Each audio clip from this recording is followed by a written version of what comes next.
Hello, Gemini. We are here for you sun, moon, rising, cross watchers. Yeah. And Venus, if you want. Or what? Venus. Yeah, I was waiting for you to remember. Yeah. Man, we're having the hardest time keeping our thoughts together. There's so many outside distractions going on. It's just a busy month.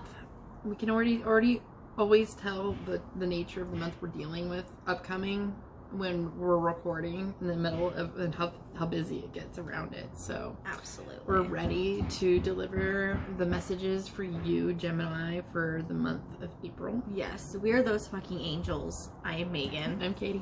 She's going to be using the Rider-Waite-Smith deck, and I'll be using a crystal deck. Are you ready? Let's go. We have the High Priestess reversed, so I feel like there's a lot of noise going on.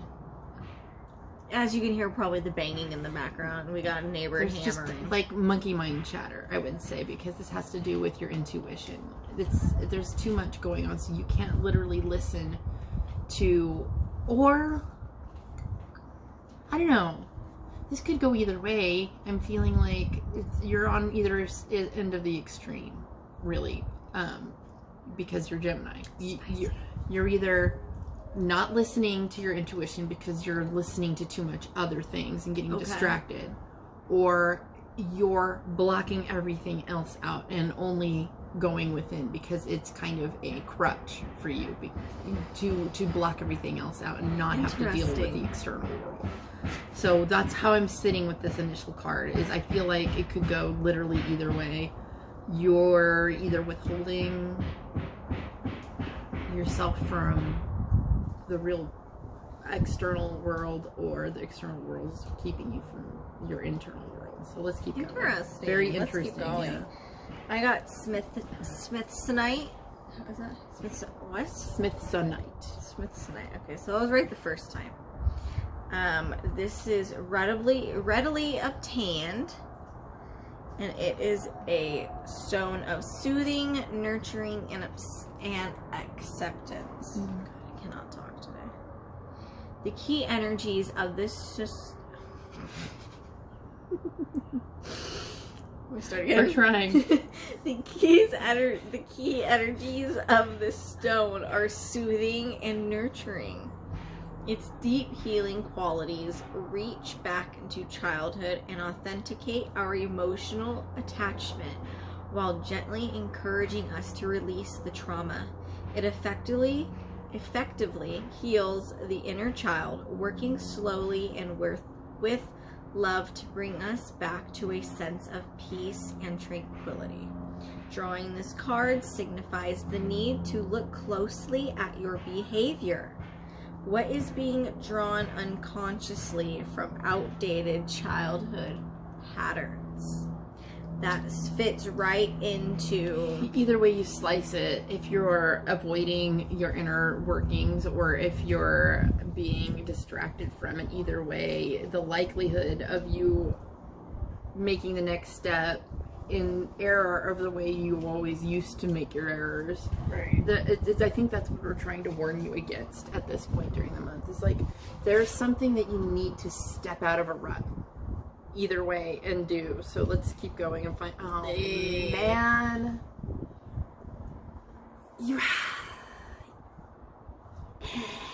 either way you slice it, you cannot run away. This is a painful, damned truth. if you do, damned if you don't kind of situation, the way I'm seeing it. Yeah, like either way you slice it. If you go and like take things, dismantle things and go within, it's gonna hurt. You're gonna experience pain through this process. If you go and start attaching yourself back to the rest of the world, you're gonna learn some more truths that you are not gonna enjoy either. There's a level of discomfort that you're going to have to reach this month. You have allies for nurturing yourselves through this and accepting what sort of pathway you're on, but it's like, I don't want this for me either. I've got double Gemini. Like, I don't want to feel this thing. I would love to avoid it myself. Like, I don't like to feel any sort of emotional pain or intellectual pain, and this Three of Swords combines that both. But it's something that you have to move through to get over with, and there's no retreating or avoiding it. because it's going to be the spiritual lesson that we need right now this month. So, all right, we got Chrysophase. This is nature, calming, accepting, and universal. More acceptance. This stone reminds us of the universal interconnectedness of the whole.